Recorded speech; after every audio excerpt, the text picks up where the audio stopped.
ta parole ce soir. Bariki neno lako Nous jioni ya sommes leo. encore là, Seigneur, Tuko tena hapa Bwana devant ta face. mbele ya uso wako, Comme Marie, kama vile Maria assis à tes pieds, ambaye anaketi kwenye pour miguu yako apprendre à te connaître, ili ajifunze kukujua, afin de te servir ili akutumikie et d'être utile nawe na mafaa, dans notre génération. tuwe na mafaa ndani ya kizazi chetu.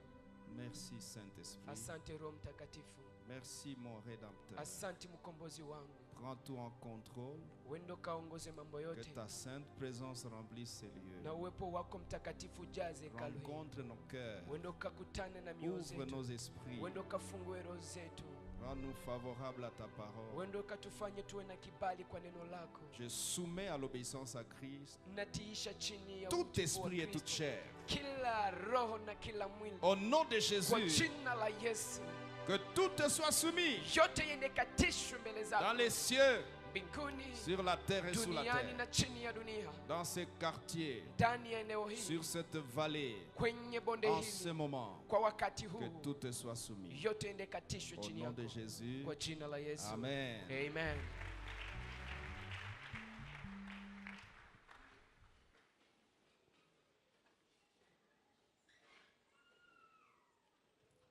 Shalom.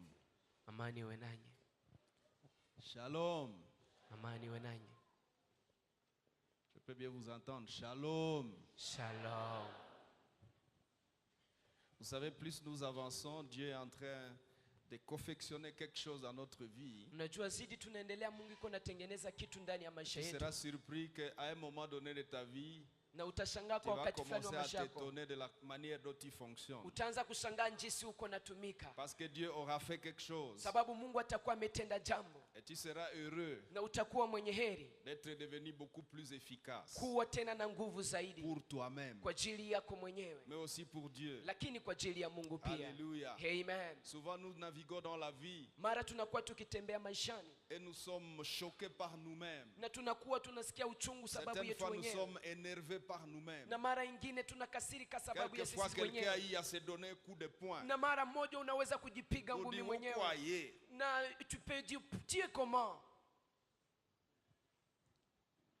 Mais grâce soit rendue à Dieu Lakini utukufu mrudilie Mungu par Jésus-Christ kupitia Yesu Kristo qui donne un sens à notre vie. ambaye anapatia maisha yetu kuwa na mafaa. Alléluia. Amen.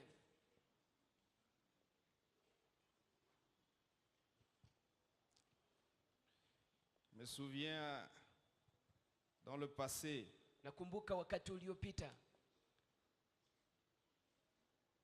alors que j'étais fracassé dans un temps de moellon. wakati nilikuwa napitia wakati mbaya, Tu n'as pas dit ça. Que je me suis fracassé dans le moellon na nikaanguka ndani ya majiwe, et que j'ai été fracassé na nikavunjika, et que je ne savais plus ce qui se passait na sikujua tena iliyokuwa jusqu'à napitikana l'hôpital. hadi kwenye hospitali.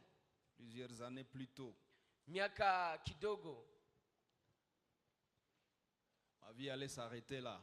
maisha yangu ingepaswa ishia hapo,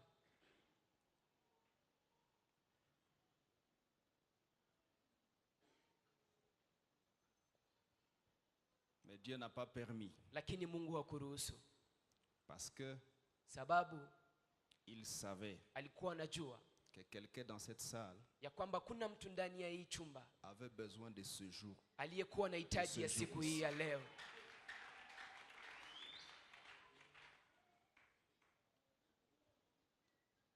Certaines fois, Dieu nous sécurise, Mara moja Mungu anakuwa pas kitukinga, vraiment pour nous. hapana sababu yetu, Peut-être pas tout de suite pour demain, hapana tu sababu ya kesho, mais pour quelqu'un un jour. lakini sababu ya mtu mmoja siku moja, Parce que tu transportes quelque chose qui lui appartient. sababu unabeba kitu ambao ni yake. Tu transportes une guérison de quelqu'un. Unabeba uponyaji wa mtu, Tu transportes unabeba un mariage de quelqu'un. ndoa ya mtu. Tu ne dois pas mourir Haupaswi kufa, parce que l'homme de ta vie t'attend. sababu mume wa maisha yako anakusubiri. Et Dieu, Na Mungu Dans sa science, ndani ya siasa yake il sait manager toutes ces choses-là. anajua kuongoza mambo haya yote. Alléluia. Amen. Alléluia. Amen. Et il fut un jour Na ikakuwa siku moja où dans une photo, ambapo nilikuwa nikiona ndani ya picha, je vis une fille mince. nikaona binti mwembamba, Mais c'est ce que je cherchais. lakini ni yule niliyekuwa natafuta.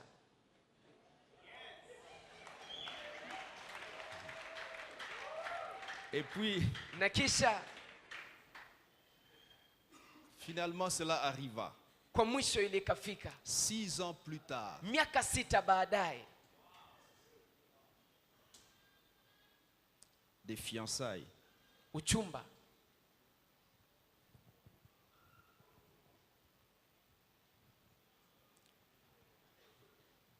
Et on voulait se marier à Goma, ça n'a pas marché. Na tulitafuta kufunga ndoa Il Goma, fallait qu'on aille se haikuendeka. marier au village. Iliomba twende tukafungie ndoa kwenye kijiji, Et nous sommes partis au village. na tukaenda kijijini Et on s'est marié na tukaoana à Kirumba. Kirumba.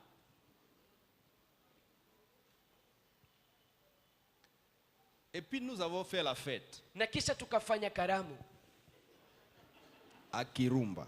huko Kirumba. Quels étaient les mets? Nini ilikuwa chakula? Le foufou. Ilikuwa ni ugali, On a égorgé une vache. walichinja ng'ombe. Donc beaucoup de sauce. Ni kusema kulikuwa sosi, supu nyingi, Beaucoup de sauce bouillie. kulikuwa supu nyingi Beaucoup de viande. na nyama nyingi na Et du jandani, fufu. na kulikuwa na ugali. Et mon père a amené un bassin de riz, de wicha. Na baba yangu wakaleta baseni ambayo najaa Un mchele, bassin de riz. baseni ya mchele.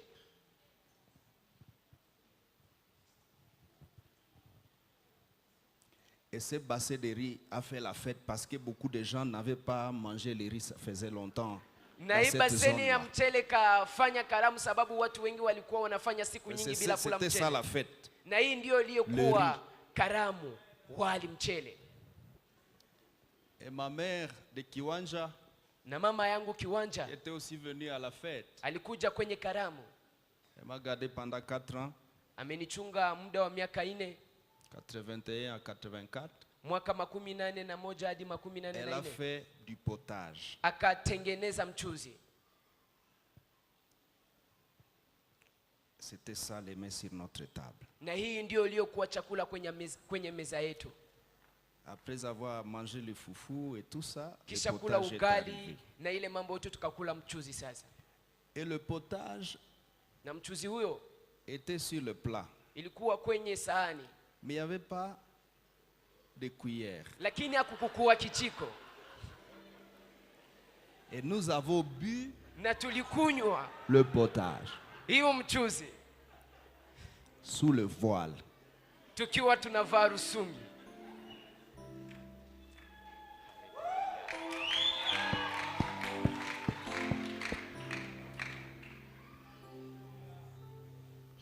On a terminé le mariage. Tukamaliza ndoa 2 jours après, on est rentré à Goma. na siku baadaye tukarudi Goma. C'était la nuit. Ilikuwa ni usiku, On est passé par le parc la nuit. tukapitia On a kwenye rencontré des lions mbuga la wanyama, tukakutana na masimba et des hippopotames na tukakuta hata na dans le parc. manyama kubwa kubwa ndani ya Sur mbuga la la wanyama.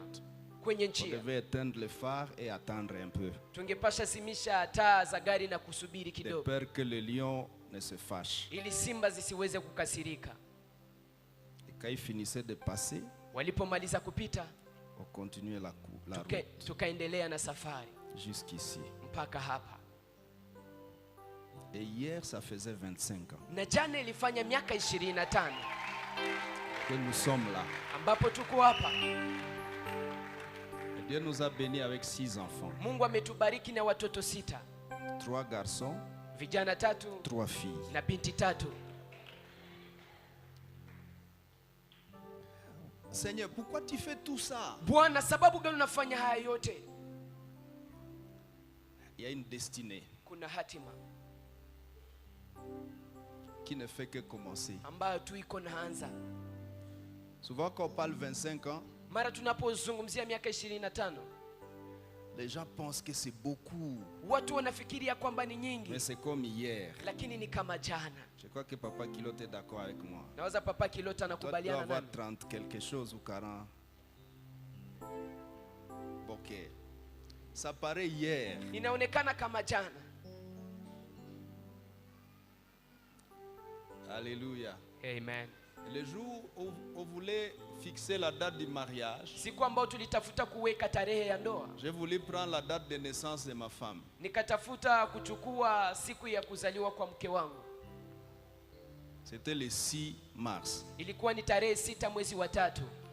Et quand on est parti au village, ça n'a pas marché. Na tulipoenda kijijini haikuendeka. Vous savez, bon, on tombe dans des programmes, on dit non, non, nous on ne fait pas le mariage demain, on fait ça aujourd'hui. Unajua tunaanguka ndani ya mipango, tukasema sisi hatutafanya Là-bas. tunafika huko. On nous a classé la veille. Kisha wakatuambia tufanye ndoa siku ambayo inakuja mbele. Et donc c'est aujourd'hui Ni kusema ni leo que j'ai l'honneur ambao nina heshima de chanter cantique. Alléluia.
Je voudrais prier pour quelqu'un. Ningependa nimwombee mtu. Tu penses que ta vie a raté. Unawaza kwamba maisha yako yamepotea. Lorsque tu analyses ta vie, Wakati unaanza kuangalia maisha yako, là où tu es, mahali ulipo, tu as l'impression que c'est comme si Dieu est injuste avec toi. unafikiria kwamba kama Mungu haiko mwenye haki. Tu as l'impression que tu es perdu. Unawaza kwamba umepotea. Que pour toi, Unawaza sababu yako, Dieu n'avait pas fait de bons calculs. Mungu hakuweza kufanya hesabu nzuri. J'aimerais prier avec toi, tu peux te lever. Ningependa niombe pamoja nao, unaweza kusimama.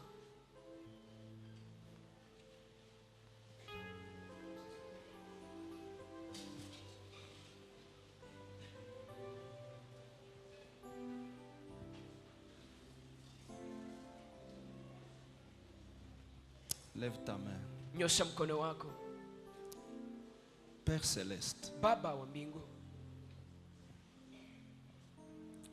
tu m'as tiré de quelque part. umeniondoa fasi fulani.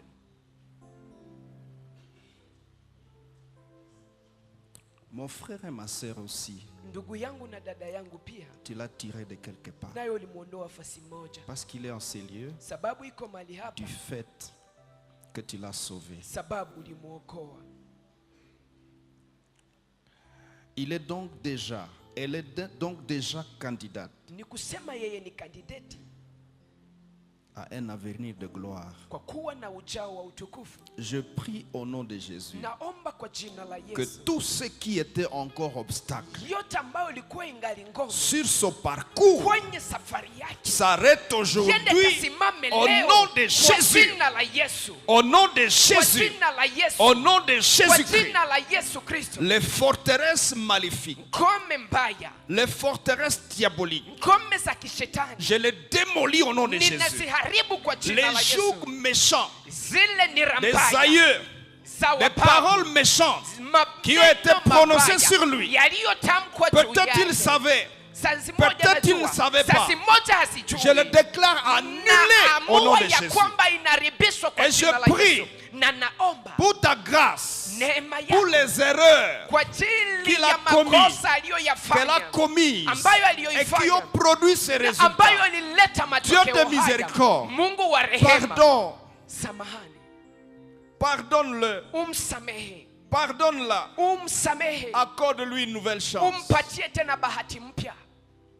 Tu es le réparateur de brèches. Wewe ndio unayetengeneza Tu ne mahali rejettes pas palipomuka, toujours. na wewe utupilie milele. Même quand tu fais la plaie, tu la bandes. Hata wakati unafanya kidonda Et unakitengeneza comme tu peux na kukiponya. agir Na sababu unaweza infiniment kutenda au-delà zaidi mno de ce que nous ya demandons, ile tunayoomba, de ce que nous na pensons. ile tunayofikiri. Je prie, Seigneur, Naomba Bwana tu accordes à chacun d'entre uende eux. kampe kila mmoja Accorde wao, à celle-là, uende kampe ule accorde à dada, celui-là uende kampe ce que son ukaka cœur ile désire. ambayo moyo wake À unahitaji. partir d'aujourd'hui, Kuanzia leo je déclare natangaza que l'avenir de ce ya frère, kwamba ujao wa l'avenir ndugu de cette sœur huu, ujao wa dada huu est clarifié. inawekwa Je wazi. libère ton étoile. Naachilia. Je dévoile ton étoile. Naachilia Au nyota nom yako puissant kwa de Jésus, jina tukufu la je Yesu. proclame ta bénédiction. Natangaza baraka zako. Les bénédictions abondantes, Baraka les zijazo. bénédictions infinies Baraka zisizo na sur ta mwisho vie. kwenye maisha Et que yako tous les plans na que mipango le diable yote était ambao encore en train shetani d'exécuter, ambayo iko natengeneza, je les déjoue au nom de Jésus. ninaiharibisha kwa jina la Tu es Yesu. béni. Unabarikiwa. Tu es béni. Unabarikiwa. Tu es béni. Unabarikiwa. Tu es béni. Unabarikiwa. Au nom de Kwa jina la Jésus-Christ, Yesu Kristo. nous avons prié. Tumeomba hivi. Amen. Amen.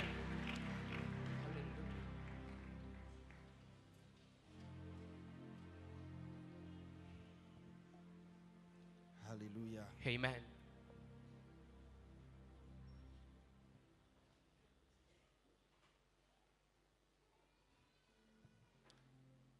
Je dis merci à ma femme Nasema asante kwa mke wangu pour tout ce qu'elle a été pour moi kwa yote ambayo amekuwa kwa ajili yangu jusqu'ici. mpaka leo.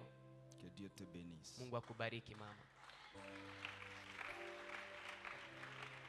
Nous avons dit hier, Tulisema jana, Seigneur, Bwana, je veux être responsable. nahitaji niheshimu jukumu Tu peux zangu. m'aider encore Unaweza kunisaidia tena? à faire attendre cela aux oreilles de Dieu. Usikilishe hii kwenye masikio ya Mungu. Dis au Seigneur, Mwambie Bwana, Seigneur, Bwana, je veux être responsable. nahitaji niheshimu jukumu zangu.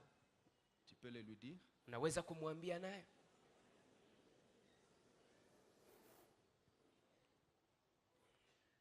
Tu peux ajouter, Seigneur, Unaweza kuongeza, Bwana, je suis devenu responsable. nimeanza kuheshimu jukumu zangu.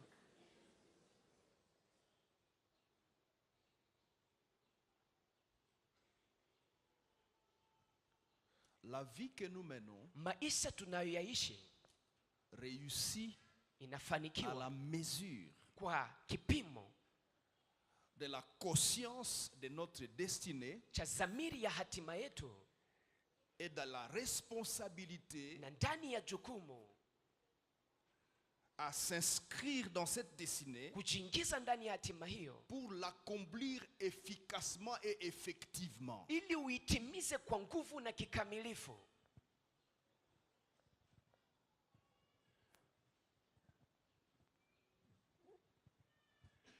Aussi longtemps Zaidi, que tu ne connais pas ta destinée, muda mwingi unabaki bila kujua hatima tu yako. navigues dans la vie vaille que vaille. Unatembea ndani ya maisha ukigaagaa.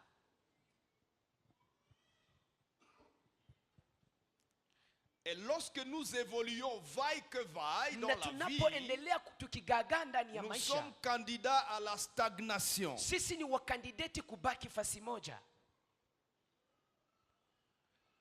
J'aimerais un peu dire, Ningependa niseme, ignorer ta destinée kukosa kujua hatima yako est quelque peu une porte ouverte au diable inaonekana kama mlango ambao unafunguliwa kwa shetani te maintenir dans la stagnation. ili akushikilie ndani ya kubaki fasi moja.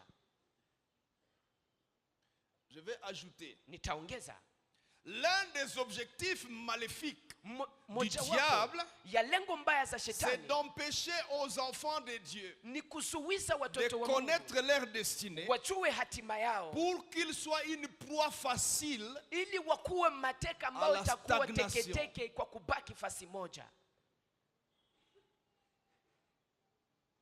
Il est plus facile Ni rahisi sana d'empêcher quelqu'un d'évoluer kumzuiza mtu aendelee, parce que la personne ne sait pas où il va. sababu huu mtu ajui mahali aendapo. Mais il est difficile Lakini ni vigumu d'empêcher quelqu'un kumzuiza mtu d'évoluer aendelee lorsque cette personne sait là où elle va. wakati huu mtu anajua anaendea wapi.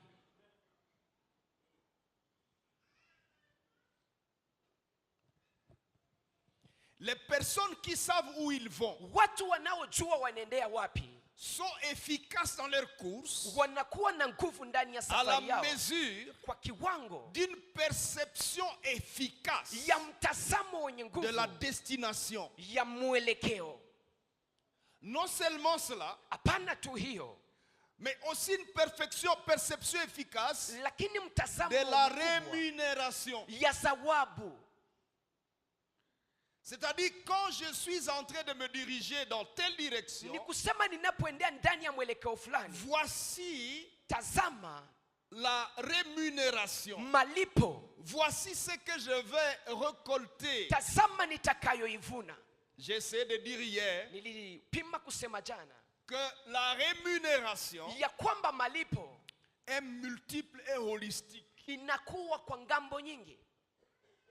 Je vais vous le rappeler. Nitawakumbusha hii. Lorsque je suis en train d'exécuter ma destinée, Wakati niko natimiza hatima yangu, ma rémunération zawabu ama malipo sera yangu ce que je vais gagner directement comme individu. itakuwa ile ambayo nitapata hapo hapo kama vile mtu binafsi. La deuxième rémunération, Na malipo ya pili ce sera itakuwa l'accomplissement de la volonté de Dieu. utimilifu wa mapenzi ya Mungu. Il est écrit, Imeandikwa, la joie du Seigneur furaha ya sera Bwana votre force. itakuwa nguvu yenu. Lorsque j'accomplis la volonté de Dieu, Wakati ninatimiza mapenzi Dieu ya est Mungu, content. Mungu Et quand anafurahi. Dieu est Na content, wakati Mungu je suis anafurahi, content. nami nafurahi pia. La troisième rémunération, Malipo ya tatu ce sont les bénéfices des tierces ni faida ya watu wengine qu'ils tirent de mon existence. ambao wanaondoa ndani ya maisha yangu, C'est que les autres profitent de moi. ile ambao wengine wanafaidia toka kwangu. Il n'y a pas de plus grande joie Hakuna furaha kubwa que de voir quelqu'un kama kumwona mtu qui est devenu épanoui ambaye amepanuka parce que tu as posé un acte dans sa vie. sababu umefanya tendo ndani ya maisha yake. C'est plus que de l'argent qu'on te retourne. Ni kupita C'est pesa ambayo plus que wanaweza de kupa. l'or ou du diamant qu'on peut te Ni retourner. kupita dhahabu ama alimasi wanayoweza kukupatia.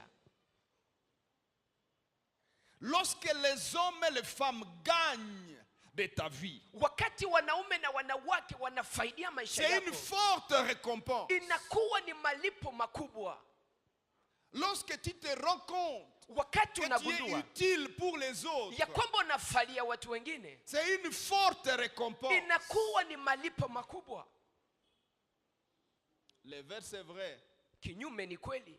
Lorsque tu te sens inutile, Wakati unagundua ya kwamba huna mafaa, c'est une source de forte tristesse. inakuwa ni chemchemu ya kufadhaika sana. Je vais parler quelque chose, ne vous fâchez pas contre moi. Nitazungumzia kitu moja, msinikasirikie. Et je m'adresse aux frères. Na niko nazungumzia wa ndugu, wa kaka, Je m'adresse aussi aux parents. na wazungumzia pia wazazi. lorsqu'une fille wakati binti est en train de grandir iko na komaa et qu'elle atteint un certain âge, na anafikia umri fulani, les sœurs, ne vous fâchez pas contre moi. wadada msinikasirikie, Et qu'elle atteint un certain âge na anafikia umri fulani et qu'elle commence à s'agiter na anaanza kuwa hana tena msimamo parce que le mariage traîne, sababu ndo wamekawia, il faut la comprendre. inaomba kumuelewa.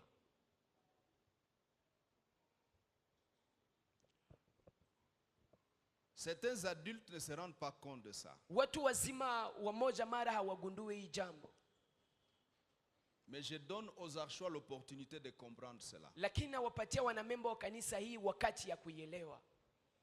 En fait, qu'est-ce qui se passe dans ces cœurs-là? Nini napitikana ndani ya moyo huu? Durant mon kikweli? ministère, j'ai eu le temps d'observer et d'analyser ces facteurs-là parce qu'on fait face à ça tous les jours. Ndani ya huduma yangu niliweza kuona hii mambo sababu tunaiona kila siku. C'est que lorsque cette sœur grandit Wakati huu dada anakomaa et que le mariage ne vient pas, na ndoa haikuje, ce qui la fait souffrir, inayomtesa c'est ceci. ni hii: Elle se rend compte anagundua ya kwamba qu'elle a tout ce qu'il faut ana yote inayofaa pour offrir à quelqu'un. ili aimtolee mtu, Mais ce quelqu'un-là ne vient pas. lakini ule mtu akuje.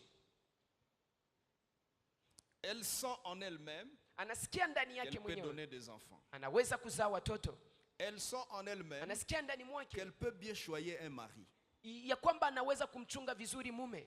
Elle sent en elle-même Anasikia ndani mwake qu'elle peut donner beaucoup d'amour à quelqu'un. ya kwamba anaweza kupatia mapendo nyingi kwa mtu, Mais elle n'a pas le droit d'en donner. lakini hana haki ya kuipana, Parce que si elle ose donner ça à quelqu'un, sababu akipima kuipatia c'est mtu, illégal. hii ni nyume ya On va sheria la frapper. na watampiga. Alors, Na sasa en mathématiques, il y a cette flèche que vous connaissez. kwa hesabu kunakuwa hii mkuki inayorudia, Ça s'appelle quoi? inaitwa nini? Réflexive. Ya kujirudilia. Tout ce qu'elle veut offrir Yote ambayo nataka kutoa retourne en elle inamrudilia ndani mwake et ça la torture. na inamtesa.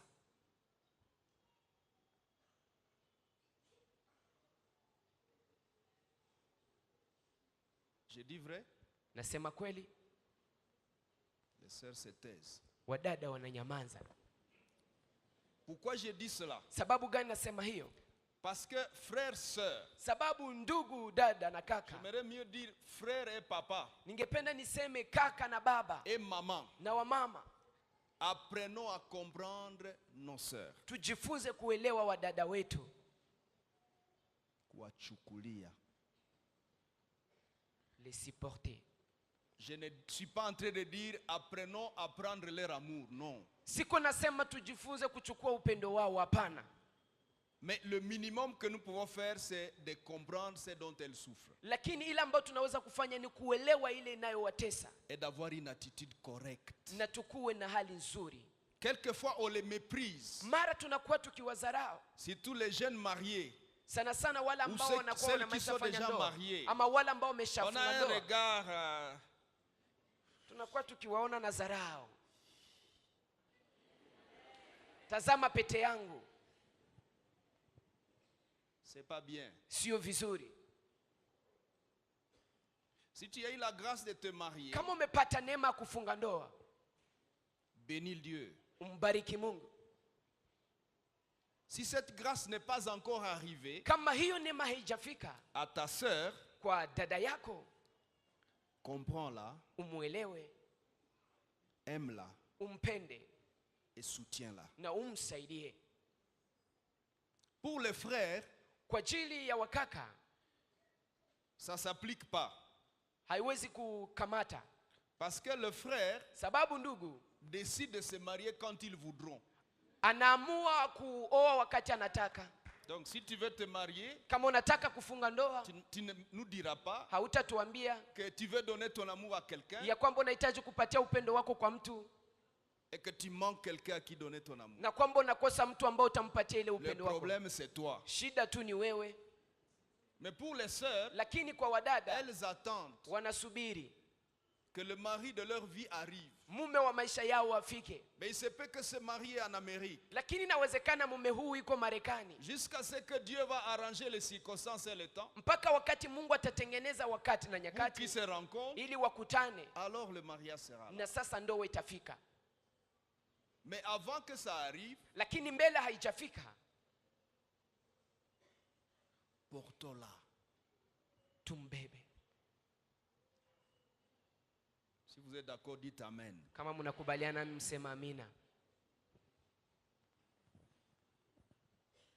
Quelquefois, elles sont comme stigmatisées. Mara wanakuwa wakijiona kama vile wanashushwa. Et ça les pousse au péché. Na inawasukuma wafanye Quand dhambi. les aventuriers remarquent Wakati vijana wabaya que wanaona ça chauffe dans le cœur de cette sœur, ya kwamba inawaka ndani ya moyo wa huyu ils viennent lui dada, promettre le mariage. wanakuja wanamwahidi ndoa Et ils partent avec, na wanenda pamoja et puis naye, la crache. kisha wanamwachilia. Et ça ajoute à son chagrin. Na inaendelea kuongeza uchungu wake.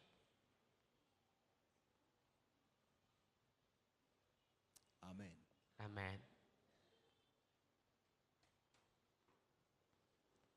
Ok. Revenons dans notre sujet. Turudi ndani ya mada yetu.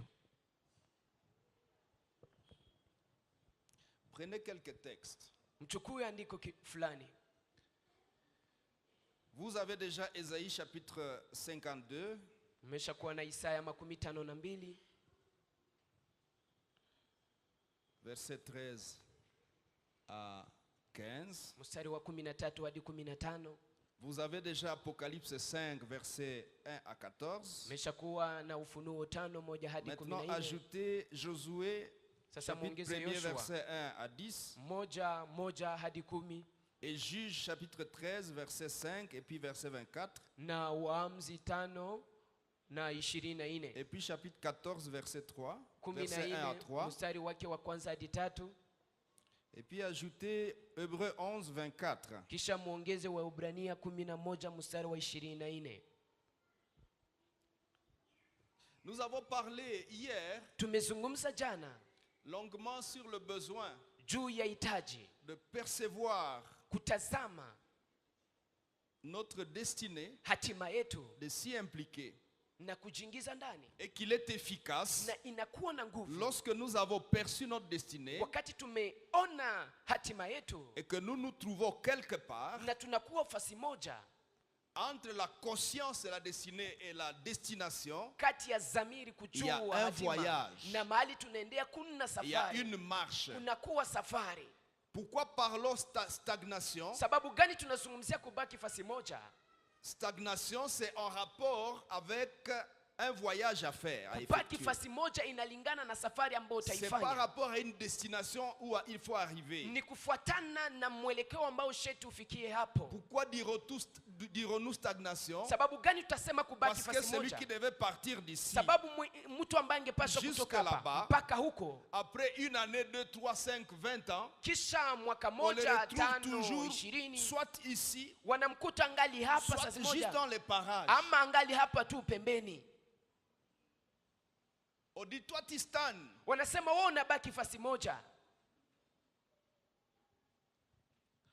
Et l'auteur d'Hébreux dit, Na mwandishi wa Waebrania anasema, vous qui devriez être déjà des maîtres, nyinyi ambao mungepasa kuwa walimu, vous êtes encore au lait. mungali munakunywa maziwa. Vous qui devriez être déjà à la nourriture solide, Nyinyi ambao mungepasa kula chakula cha nguvu, vous avez encore besoin qu'on vous enseigne des rudiments de la foi. munahitaji tena wawape tena ile maneno ya msingi ya imani. Quel est le problème? Shida ni gani? La destination, c'est la maturité spirituelle. Mwelekeo ni kukomaa kiroho, Mais depuis longtemps, lakini tangu tu es zamani toujours en train de tourner en rond. ungali tu nabaki ukizunguruka fasi Alors tu es moja. décrit comme quelqu'un qui stagne. Kisa wanakueleza kama mtu ambaye anabaki fasi moja. Alléluia. Amen. Alléluia. Amen. Alors regardez ce texte. Sasa mtazame maandiko haya Dans Apocalypse, ndani ya kitabu cha que nous Ufunuo avons lu totalement hier, ambao tulisoma sana jana. nous avons vu ceci. Tuliona hii, Dieu a un problème. Mungu ana shida Il cherche na un anatafuta missionnaire. misionari, Et on en cherche partout. na wanatafuta mahali pote. Dieu ne désigne pas. Mungu hatachagua. Il veut trouver des missionnaires volontaires. Anahitaji ampate mtu atakayeenda kwa kutaka kwake Vous allez mwenyewe. observer ceci dans votre destinée. Mtagundua hii ndani Que ya Dieu hatima yenu. ne veut pas vous obliger à aller dans une direction. Ya kwamba Mungu hataki akushurutishe uende ndani ya Dieu mwelekeo vous fulani. présente votre Mungu destinée anakuonyesha hatima yako. et il attend que vous puissiez volontairement Na anahitaji wewe mwenyewe kwa kutaka kwako accepter cette destinée ukubali hatima et hiyo entrer dedans. na uingie ndani. Qui enverrai-je? Nitamtuma nani? Parlant de Esaïe, Akizungumzia Isaya, il parle comme s'il n'y a personne. anazungumza kama vile kuna mtu. Esaïe dans une vision, Isaya ndani ya maono, et Dieu lui parle na Mungu anamzungumzia comme s'il parlait à quelqu'un. kama vile iko namzungumzia mtu. Et Esaïe dit, Na Isaya anasema, me voici, mimi hapa, envoie-moi. unitume.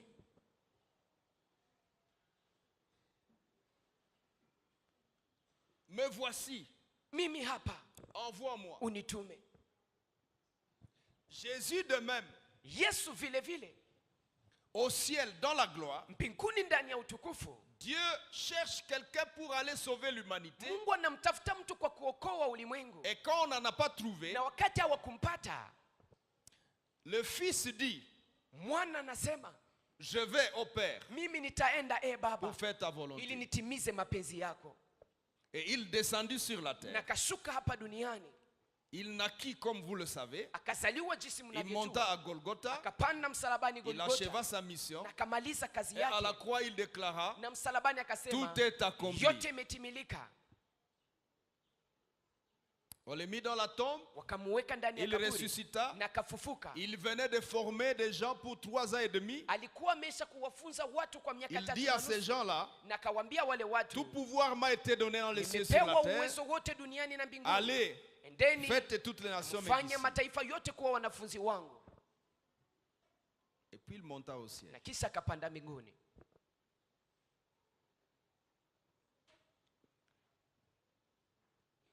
Lorsque Marie Wakati Maria le rencontre après la résurrection, anamkutana kisha ufufuko, Jésus lui dit, Yesu ne anamwambia, me touche pas, usiniguse, parce qu'il faut que j'arrive d'abord auprès du Père sababu inaomba nifike kwanza kwa Baba et votre Père. na Baba yenu. Auprès de mon Dieu Mbele ya Mungu wangu et votre Dieu. na Mungu wenu. Le Père de Jésus, Baba wa Yesu c'est notre Père. ni Baba wetu. Alléluia. Amen. Alléluia. Amen.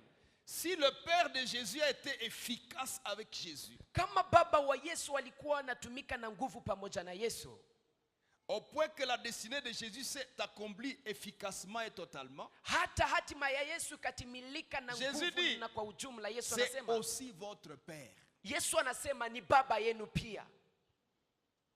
Dites à ton voisin, c'est aussi ton Père. Ambia jirani yako ni Baba yako pia.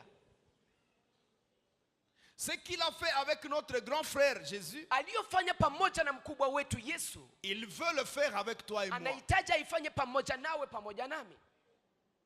Merci Père. Asante Baba. Je peux avoir l'assurance Naiweza kuwa na uhakika de réussir dans ma destinée ya kufanikiwa ndani ya hatima yangu, parce que je porte le regard sur Jésus. sababu namtazama Yesu. Nous avons lu dans Hébreux chapitre 12, n'est-ce pas? Tulisoma ndani ya Waebrania sura Portons le 12. regard sur Jésus, Tumtazame basi qui est Yesu le consommateur, ambaye yeye anayetumia le consommateur de notre foi. anatumia imani yetu. Nous avons dit notre modèle. Tukasema mfano wetu.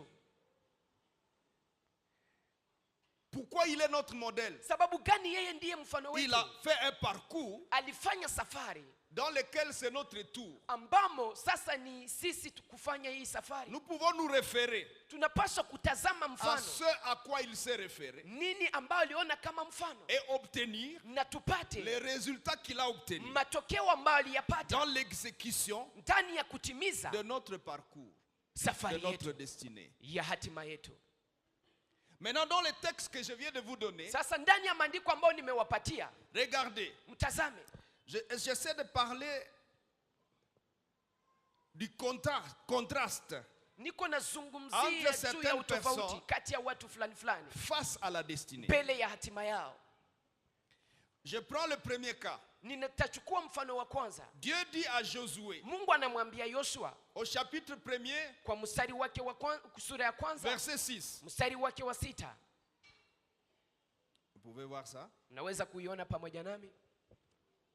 Il lui dit, anamwambia, fortifie-toi uwe na nguvu et prends courage, uwe hodari, car c'est toi sababu ni wewe qui mettras ces peuples en possession du pays que j'ai juré à leur père de leur donner. ambao utatia hawa watu ndani ya nchi ambao niliahidia baba zao kuwapatia. Maintenant retenez quelques mots. Sasa mshike maneno fulani. Si vous avez ça dans votre Bible, kama mnayo ndani ya Biblia yenu, retenez ceci. mshike hii.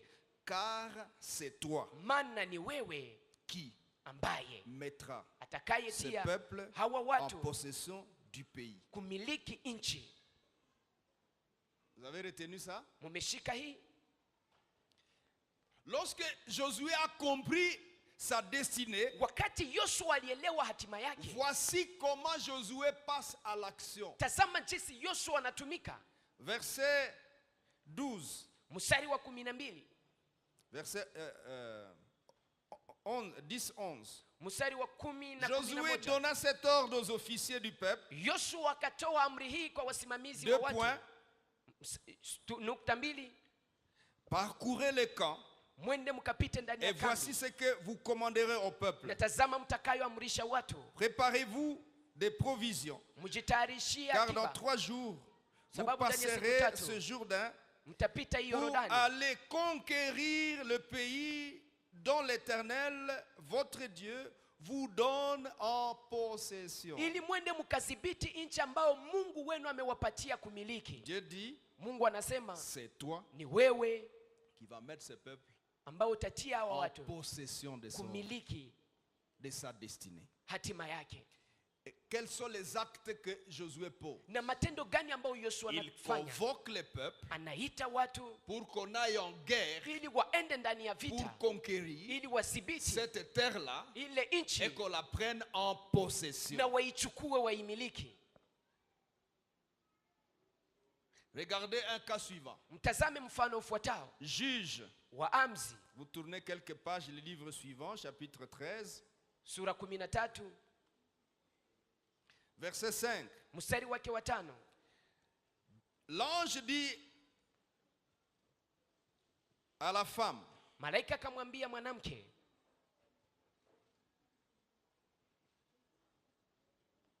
la femme de Manoah, huyu ni mwanamke wa Manoa, il lui dit, tu vas devenir enceinte et tu enfanteras un fils. utachukua mimba na Les utamzaa rasoirs na ne wembe passera point sur sa tête, hautapita kamwe kichwani parce que mwake, cet enfant sababu mtoto sera huyo consacré à Dieu atawekwa dès le wakfu kwa ventre de Mungu sa mère. kutoka tumbo ya mama yake, Et ce sera lui, na itakuwa yeye, soulignez cela, mtaweka kistari ce chini ya sera hiyo, lui itakuwa qui yeye commencera à délivrer Israël ambaye ataanza de la kukomboa main Israeli des toka Philistins. mikononi mwa Wafilistini. Une parenthèse. Naweza kuzungumzia Les jambo hili. Philistins Wafilistini ont été comme une épine dans la côte des Juifs pendant des décennies et des siècles. walikuwa kama mwiba ndani ya mbavu ya Waisraeli Les ndani ya miaka Philistins ont nyingi. été un problème permanent Walikuwa shida ambayo ilidumu pour les Juifs. mbele ya Wayahudi. Et Dieu Na Mungu envoie une grossesse. anatuma ujauzito. Hey. Dieu envoie une grossesse Mungu anatuma ujauzito qui un jour ambao siku moja va délivrer Israël des Philistins. utakomboa Waisraeli toka mikononi mwa Wafilistini. Jérémie 1:5. Yeremia 1 mstari wa Avant 5. que tu fiques aussi dans le sein de ta mère, Mbele haujawekwa ndani ya tumbo ya mama yako, je t'avais connu, nilikujua, je t'avais consacré nilikuweka wakfu prophète des na nations. nikakuchagua kama nabii wa mataifa. Dites à ton voisin, Ambia jirani yako, l'Éternel Mungu wa te milele connaissait alikuwa na kujua avant de t'envoyer dans le sein de ta mère. mbele ya kukutuma ndani ya tumbo ya mama yako.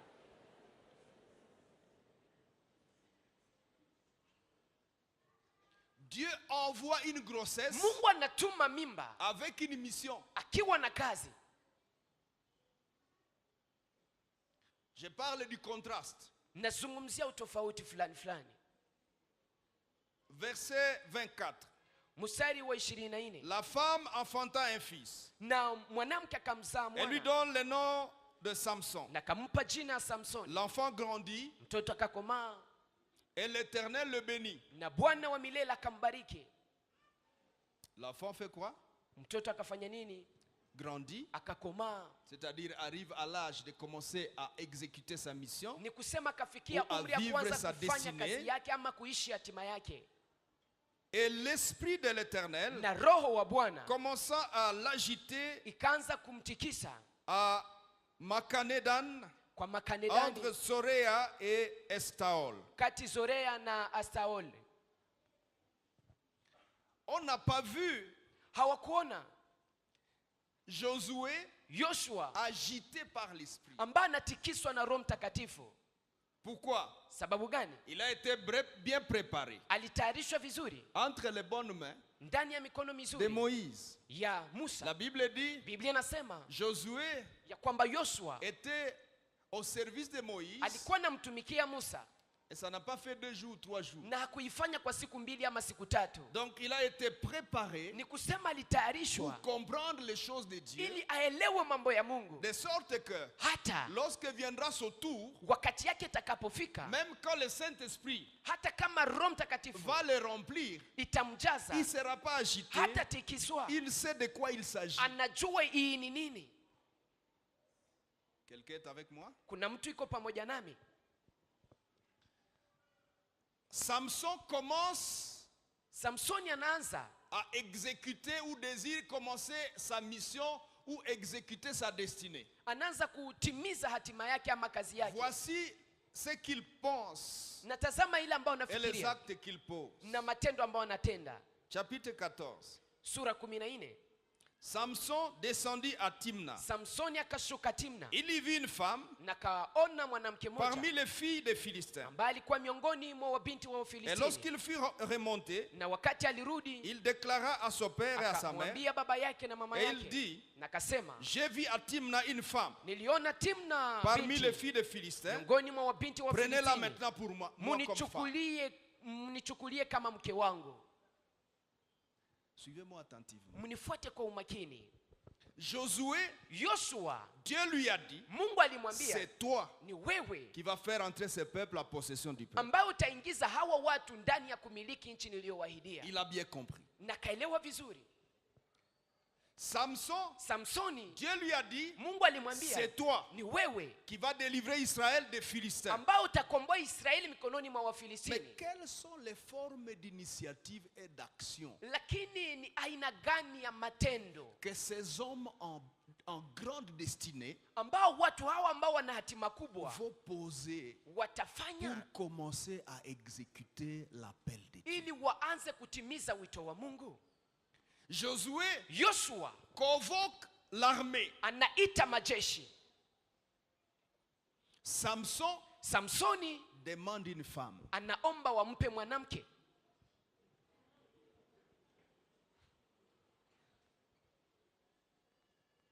Nous sommes ensemble? Tuko pamoja?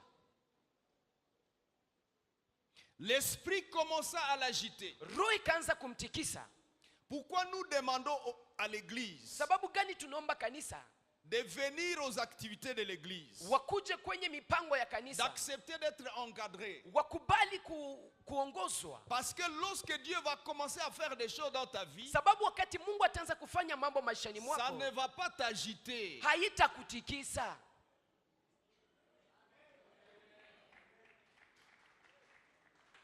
Tu ne seras pas agité. Hautatikiswa. Lorsque tu vas commencer à sentir une certaine gloire, Wakati utaanza kusikia utukufu kidogo, selon le contenu de ta destinée, kufuatana na inayokuwa ndani ya hatima ça yako, ne va pas t'agiter. haitakutikisa. Si ta destinée c'est d'être un homme d'affaires pour Dieu, Kama hatima yako ni et kuwa que Dieu va mfanyabiashara kwa commencer ajili ya à te Mungu, faire goûter à un peu d'argent, na Mungu ataanza kukonjesha pesa kidogo, l'argent ne va pas t'agiter. pesa haitakutikisa.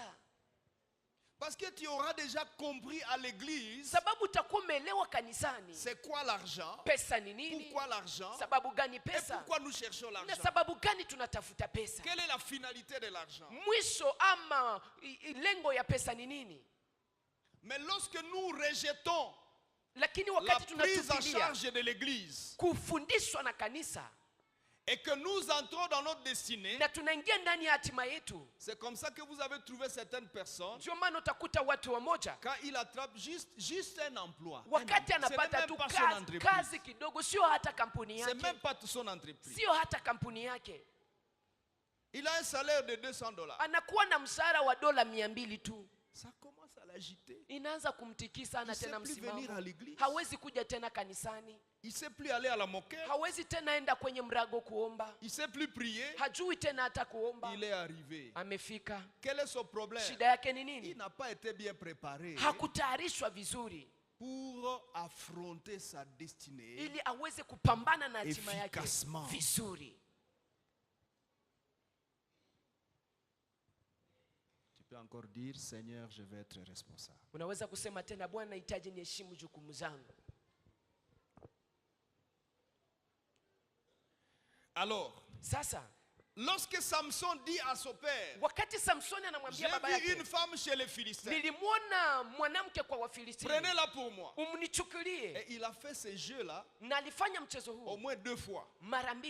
C'est-à-dire, avant Delilah, Ni kusema mbele ya Delila il a pris première femme, alichukua mwanamke wa et kwanza, puis encore il a pris, na kisha tena et akachukua puis c'est mwingine. fit le tour de Delilah qu'il a achevé. Kisha ikakuwa wakati wa Delila mbali mmaliza. Regardez. Sasa vizuri mtazame, Lorsque Delilah lui coupe les cheveux, wakati Delila anamkata nywele, il dit, anasema je vais encore m'assortir comme autrefois. nitaweza kujikomboa tena kama muda uliopita. Il ne savait pas Alikuwa que hajui Dieu l'avait quitté. ya kwamba Mungu amemtoka, Et lorsque les cheveux commencent à pousser, na wakati sasa nywele zinaanza kuota et kidogo, qu'il est devenu un jouet de danse na amegeuka sasa kitu cha pour les kuchezesha Philistins, kwa Wafilistini, kwa Dieu kuwachekesha. a travaillé beaucoup Mungu alitumika sana pour créer cette destinée-là. ili aumbe hii hatima.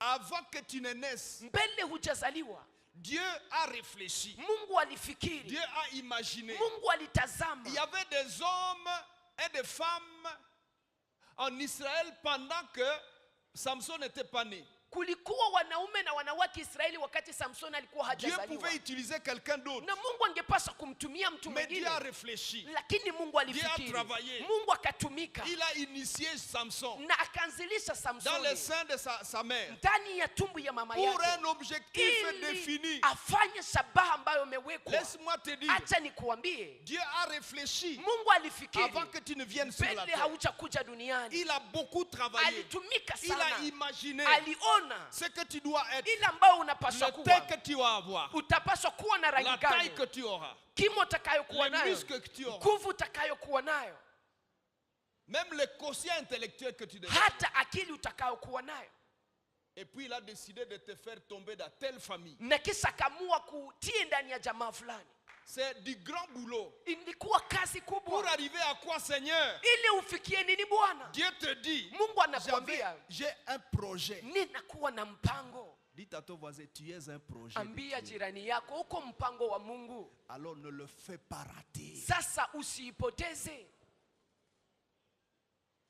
Dieu a beaucoup travaillé pour Mungu Samson. ametumika sana juu ya Samsoni. Et voici, Natazama sasa tous les projets de Dieu, mpango wote wa Mungu. Samson va le faire finir dans les femmes. Samsoni ataimalizia ndani ya wanawake.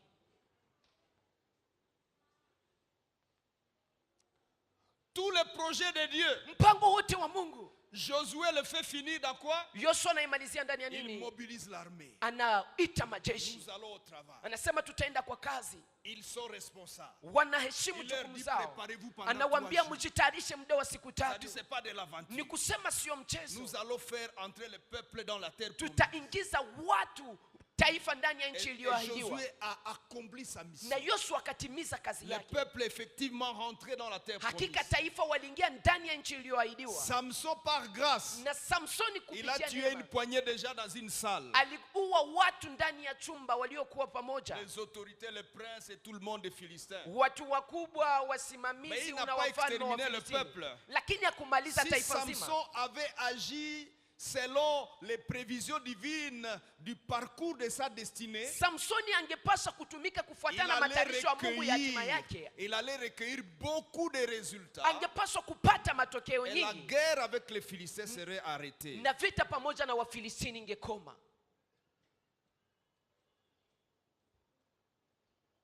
Le contraste. Utofauti. Tu connais ta destinée. Unajua hatima yako. Tu veux commencer à agir. Unahitaji uanze kutenda. Quelles sont les formes de choses, d'initiatives, de réflexions que tu fais pour commencer à exécuter ta destinée? Unayofanya ili uanze kutimiza hatima yako? Tu réfléchis comment? Unafikiri namna gani? Qu'est-ce que tu inities? Unaanzilisha nini? Comment tu penses y arriver? Namna gani unafikiri kufikia hapo? Beaucoup de gens, watu wengi, la gloire de leur destinée, utukufu wa hatima la yao, gloire de la provision de leur destinée, utukufu wa akiba ya hatima yao, les éblouissent, inawashangaza au point qu'ils manquent où mettre le pied. Hata wanakosa watatia mguu wapi. Lorsque ta destinée est glorieuse, wakati hatima yako ni ya utukufu, fais gaffe. Ufanye angalisho. La gloire de ta destinée utukufu wa hatima yako peut te dérouter. Inaweza kukondoa ndani ya njia. En fait, quand on a l'argent, wakati una pesa, quand on a la puissance, wakati una uwezo, on peut. Unaweza. Je pense que c'est ça qu'a été la réflexion de Samson. Nafikiri hii ndio iliyokuwa mafikara ya Samsoni. Tout m'est permis. Yote na niruhusiwa. J'ai la puissance. Nina uwezo. Si je dis à cette femme, allez, ya, nikimwambia mwanamke njoo hapa, elle va venir. Atakuja. Il semble que les femmes aiment la gloire. Na inaonekana kama wanawake wanapenda utukufu, sijui kama ni kweli. Ils aiment les stars. Wanapenda watu ambao ni nyota. Elles aiment ceux qui réussissent. Wanapenda wanaofanikiwa. Il semble que même les prédicateurs, quand ils prêchent bien, certaines sœurs, elles ont des difficultés. Inawezekana hata wakati wahubiri wanahubiri vizuri, wadada wana shida. Je ne sais pas si c'est vrai, hein? Na sijui kama ni kweli. Je vous ai dit que j'ai déjà connu ça dans cette église. Niliwaambia kwamba nimeshaiona hapa ndani ya hii kanisa. Après un séminaire comme ça, durant un séminaire, kisha mkutano moja hivi, et puis une bien-aimée, na kisha kulikuwa mpendwa dada moja ananitumia ujumbe. Qu'est-ce que tu dis? Unasema nini? Non, vraiment, waouh, quand tu prêchais là, oh là là. Hapana, wakati ulikuwa unahubiri hakika. J'ai senti que je t'aime. Nikasikia kwamba nakupenda. Oh, tu m'aimes, hein? Unanipenda? Hey. Si moi kanisa hii. Dans cette église. C'est pas ailleurs. Sio mbali, ici. Je ne vous dirai pas ce qu'on a activé rapidement. Hein? Sitawaambia ile ambayo tulifanya haraka. On blague pas avec ce genre d'aventure. Hein? Hawafanye mchezo kama na hii. Samson veut commencer sa destinée. Samson anahitaji aanze hatima yake. Papa, baba, zoelanga mwasio, unichukulie huyu mwanamke. Et les parents écoutaient leurs réponses. Na sikiliza sasa majibu ya wazazi. Son père et sa mère, baba yake na mama yake, lui dire, wakamwambia, n'y a-t-il point de femmes hakika hakuna wanawake parmi les filles miongoni mwa wabinti de tes frères et dans tout notre peuple que tu ailles prendre une femme chez les Philistins qui sont incirconcis? Et Samson dit à son père, na Samson anamwambia baba prends-la yake, pour moi, elle umunichukulie, me plaît. yeye ndiye ananifurahisha. Prends-la pour moi, Umnichukulie, elle me yeye plaît. ndiye ananifurahisha. Comment vous les dosez ces garçons-là? Unasikia ukijana namna gani? Unampima je? Est-ce qu'il va sauver Israël contre les Philistins? Hakika ataokoa Waisraeli mikononi mwa Wafilistini. Tes critères, Kanuni zako, c'est elle me plaît. ananifurahisha, Prends pour moi. umnichukulie. Utatupeleka wapi? Tiva nuzameneu. Quels sont tes critères lorsque tu essaies de commencer à aller dans ta destinée? Kanuni zako ni gani unapotafuta kuanza ingia ndani ya hatima yako? Tu entres dans un poste, Unaingia ndani ya il y kazi, a beaucoup d'argent. kuna pesa nyingi. Tu appelles un conseiller, Unaita mshauri, babi kakaneni na posto. unaweza kujiokoa namna gani ndani ya hii kazi? Les tiroirs sont pleins Na pesa zinajaa, et le conseiller dit, na mshauri anakuambia, chef, mkubwa, dans ce poste-là, ndani ya kazi hii on prend d'abord unachukua et kwanza puis on fait rapport. na kisha unatoa ripoti Rapport nyuma. ndio kazi.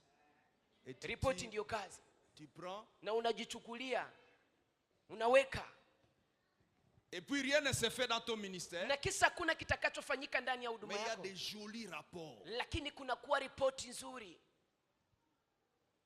Or Dieu t'a placé dans ce poste-là Ijapokuwa Mungu amekuweka pour ndani ya changer une kazi situation dans le pays, ili abadilishe hali fulani ndani ya nchi, pour apporter un espoir, de l'espoir dans le pays. ili ulete tena tumaini ndani ya nchi. Et te voilà, Na tazama sasa pour wewe, exécuter ta destinée, ili utimize hatima tu yako, vides d'abord les tiroirs et les comptes unaanza kuondoa pesa yote ambayo iko ndani pour acheter une parcelle et construire. ya hazina, ili uende kanunue kiwanja na ujenge.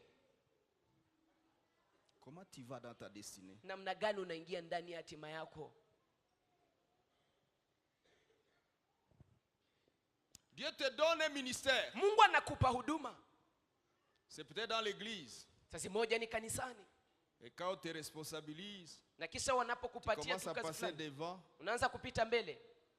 Ce que tu vois en premier, Unayoona ya kwanza ce sont toutes ces richesses-là. ni ile utajiri yote, Toutes ces belles sœurs, ces hawa belles dada filles, warembo wote, ces belles mamans. wamama wazuri wote, Et tu te dis, waouh, na unasema hakika dans cette église-là, ndani ya kanisa hiyo.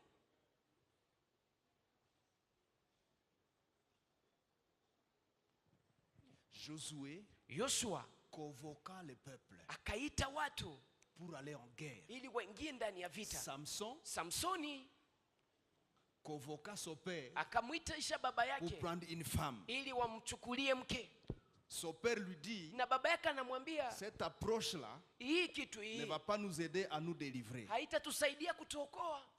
Samson lui dit, Samsoni anamwambia, elle me plaît, prends-la. ananifurahisha, mchukulie mimi.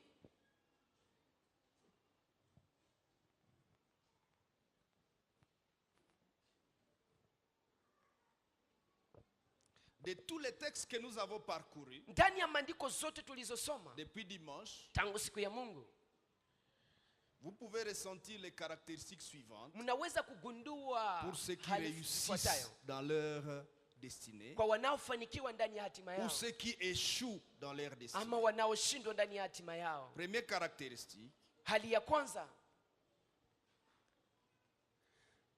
ceux qui ont réussi dans leur destinée, waliofanikiwa ama kuweza ce ndani ya sont des hatima hommes yao et des femmes ni wanaume na wanawake qui ont eu un cœur vif, ambao walikuwa na moyo wa un cœur kuungua, vif moyo wa et kuungua, assoiffé d'accomplir et réussir la mission qu'ils ont reçue de na Dieu. ambao una kiu wa kutimiza na kufanikiwa ndani ya kazi ambayo Ils Mungu ont un amewapatia. cœur vif, Wana moyo wa kuungua comme les apôtres, kama vile alors que la wanafunzi persécution a commencé. wakati mateso yalianza. Dans Actes chapitre 4, versets 18 à 20, Ndani ya Matendo ya Mitume sura 4:8 hadi 20, Pierre répond au Sanhédrin. wa Petro anajibu kwenye baraza la wazee, Il leur dit, anawaambia, jugez vous-même. nyinyi wenyewe mhukumu, Faut-il obéir aux hommes plutôt qu'à Dieu? inaomba tuwaheshimu wanadamu kuliko kumtii Mungu.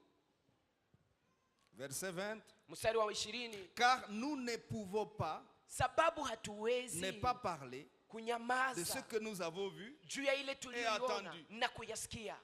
Je ne peux pas ne pas agir dans la destinée que j'ai entendue et que j'ai vue. Mon cœur est vif pour ça. Je ne suis pas prêt à permettre d'échouer dans ma destinée. Nous ne pouvons pas ne pas. C'est une autre façon de dire haki ya Mungu. Ni kusema au nom de Dieu. Est-ce que tu as ce cœur vif pour ta destinée? Je una hiyo moyo ya kuungua sababu ya hatima yako? Un cœur vif, moyo wa kuungua, un cœur assoiffé, moyo unaokiu d'accomplir et de réussir. Kwa kutimiza na kuweza. Samsoni voulait aussi accomplir la mission. Alihitaji pia kutimiza. Avait-il vraiment la volonté de réussir la mission? Je hakika alikuwa na hitaji afanikiwe ndani ya ile kazi? Joshua avait la volonté de réussir, le cœur vif pour la mission. Alikuwa na moyo wa kuungua sababu ya kazi. Mais il voulait réussir la mission. Lakini alihitaji aweze kazi. Et il fallait qu'il pose de bons actes. Na aliomba atende matendo mazuri pour y arriver. Ili afike huko. Deuxième caractéristique. Hali ya pili. Avant cela. Mbele ya hiyo. Philippiens chapitre 3 verset 12 à 15. Wafilipi 3:12 hadi 15. Regardez ce cœur vif. Mtazame moyo huu wa kuungua que Paul définit. Ambao Paulo anakuwa akisema. Il dit, anasema hivi.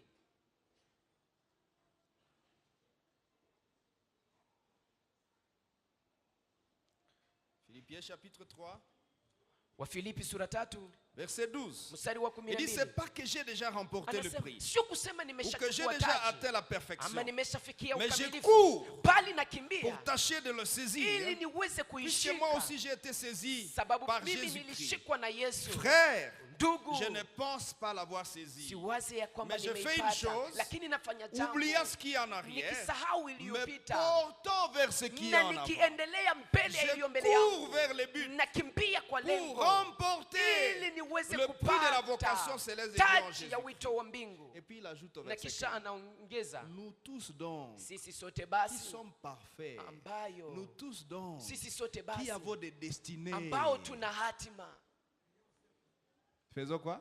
Tufanye nini? Ayons quoi? Tuwe na nini? Ayons cette même tuwe na wazo ile ile. As-tu une destinée? Je una hatima? Cours! Kimbia! N'est-ce pas que dans Hébreu on nous a dit ça? Hébreu 12. Ndani ya Waebrania 12 courons dans la carrière qui nous est ouverte. Ndani ya kazi ambayo umetufunguliwa. Courons dans la carrière qui nous est ouverte. Tukimbie ndani ya kazi ambayo umetufunguliwa. Paul dit, Paulo anasema, je cours vers le but. Nakimbia kwa lengo pour obtenir le prix ili nipate taji de la vocation céleste. Il dit aussi dans Actes chapitre 20 verset 24. Anasema pia ndani ya kitabu cha Matendo ya Mitume 20:24. Anasema siangalie maisha yangu kama imekuwa ya maana kwangu, pourvu que j'accomplisse ma course. Nitimize safari yangu. Et l'appel que Dieu a signé sur ma vie. Na wito ambao Mungu ameweka juu ya maisha yangu. Ni kuungua ya namna gani? Sema pamoja nami moyo wa kuungua. Useme pamoja nami moyo wa kuungua. Moyo wa kuungua. C'est grâce au cœur vif. Ni kupitia moyo wa kuungua que les gens arrivent à évoluer. Ambapo watu wanafikia kuendelea. Quand ton cœur est plat, wakati moyo wako iko fasi moja, utabaki fasi moja. Quand ton cœur est vif, wakati moyo wako unaungua, en rapport avec la destination, kufuatana na mahali unaelekea, évoluer. Utaendelea. Alléluia. Amen. Deuxième caractéristique. Hali ya pili. Une mentalité remplie et bourrée de principes. Ambayo inajaa na utele wa kanuni. Qui le poussent à progresser ambazo zinaisukuma kuendelea jusqu'à l'accomplissement de la mission de leur vie. Mpaka kwa utimilifu wa kazi ya maisha yao. Ça c'est la deuxième caractéristique. Hii ni hali ya pili. La mentalité. Mafikiri. Quel est le genre de mentalité que tu as? Ni aina gani ya mafikiri ama akili unayo? Si on revient en arrière, tukirudi tu nyuma, sur Josué et Samson, kwa Yoshua na Samsoni, nous allons constater ceci. Utagundua hii. Onction ou pas onction, uwe na upako ama usiwe nayo, la mentalité que tu as, akili mafikara unayo, peut te faciliter la tâche, inaweza kurahisisha kazi, peut te détruire. Ama inaweza kukuharibisha. Josué avait l'onction. Yoshua alikuwa na upako. Samson avait l'onction. Samson alikuwa nayo pia. Mais la mentalité a déjoué ou a facilité. Lakini namna kufikiri yao ilirahisisha mmoja na ikaharibisha mwingine. Pour Josué, kwa Yoshua, sa mentalité a été façonnée dans la chambre haute. Akili yake iliweza kutengenezwa ndani ya chumba cha juu. Pour Samson, na kwa Yoshua, sa mentalité a été façonnée dans la cité. Akili yake iliweza kutengenezwa mjini. Nous avons lu et Samson grandit. Na tulisoma kwamba Samsoni akakomaa. Beaucoup de gens malheureusement, watu wengi ole, ils grandissent physiquement, wanakomaa kimwili, mais grandissent pas là-bas. Lakini hawakomae humu ndani. C'est vrai? Ni kweli. Les fréquentations que tu as, watu ambao unatembea nao, peuvent être utiles wanaweza kuwa na ou néfastes pour toi. Ambao wanaweza kuwa hawana mafaa juu yako. Parce que la mentalité, sababu namna kufikiri, est engendrée inaletwa par les genres de choses auxquelles nous sommes habituellement confrontés. Na aina ya mambo ambayo tunakutana nayo kila mara. Lorsque tu passes ta journée wakati unakuwa avec des gens qui ne réfléchissent que femmes, unapitisha wakati wako na watu ambao wanafikiria tu wanawake, ta mentalité va être affectée. Namna yako ya kufikiri itaweza kuambukizwa. Ça va être infecté par ça. Itaambukizwa na hiyo. Même quand Dieu va te donner l'onction, hata wakati Mungu atakupa tu auras besoin utakuwa unahitaji que quelque chose change dans ta mentalité. Jambo moja libadilike ndani ya akili yako. Sinon, kama sivyo, malgré la présence de l'onction, tu vas te retrouver à des choses bizarres, entraîné par ta mentalité. Je vous ai donné l'exemple de Roboam, l'héritier de Salomon.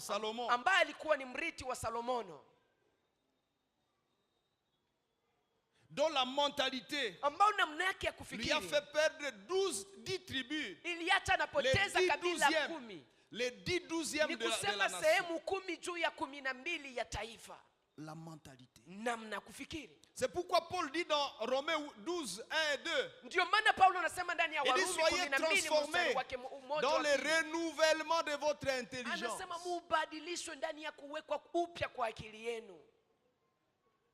Il dit aux Éphésiens, Éphésiens 4, 17 à 24, il dit voici ce que je dis et ce que je déclare selon le Seigneur. C'est que vous ne devez plus marcher comme les païens qui marchent selon la vanité de leur intelligence. Ils ont l'intelligence obscurcie. Ils sont étrangers à la vie de Dieu à cause de l'ignorance qui est en eux et de l'endurcissement de leur cœur. Ils ont perdu tout sentiment, etc. Et puis ils disent, pour vous, ce n'est pas ainsi que vous avez appris à connaître Christ. Autrement dit, recevoir Jésus c'est une chose. C'est vraiment le Dieu vivant qui vient dans notre cœur. Mais si notre mentalité ne change pas, nous allons stagner. On va stagner. On va être fauché. Troisième caractéristique, c'est des actions concrètes, vigoureuses, conscientes, qui sont posées par ces hommes et ces femmes pour réaliser leur mission et être un sujet de joie. Nous avons vu dans Ésaïe 52, 15 et que Jésus sera un sujet de joie pour des peuples.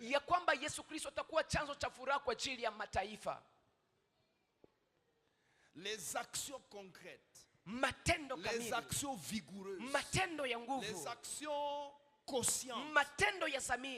On ne pose pas des actions vaille. On pose des actions conscientes, des actions réfléchies. Josué a réfléchi. Yoshua alifikiri pour faire entrer le peuple en Canaan, ili aingize watu Kanana, je ne saurais pas le faire moi-même. Sitaiweza kuifanya Malgré mwenyewe. l'onction qui est sur moi, Hitalishi upako ninayo. je convoque le peuple. Nitaitisha taifa. Et ils sont entrés en Na Canaan. wakaingia Kanana. Quelle nature d'action tu poses? Aina gani ya matendo uifanyayo? Bwana asifiwe. Amen. Bwana asifiwe. Amina. Bwana asifiwe. Amina. Moïse, Musa, compris qu'il avait une vocation. Akaelewa ya kwamba alikuwa na wito. Et il est dans de bonnes conditions chez le pharaon. Na anakuwa naishi maisha mazuri kwa Farao. Dans Hébreux 11, 24 et suivant. Na ndani ya Waebrania 11:24 Il est écrit et Moïse refusa. Imeandikwa kwamba Musa akakataa. Beaucoup d'entre nous, wengi kati yetu, on se conforte rapidement tunakuwa tunafurahi kwa wakati kidogo. Dans des situations, ndani ya hali, au point que hata nous restons dans cet apogée. Tunabaki ndani ya ile sifa. En ignorant tukisahau que ce n'était pas ici la fin ya kwamba hapa sio mwisho de notre destinée. Ya hatima yetu.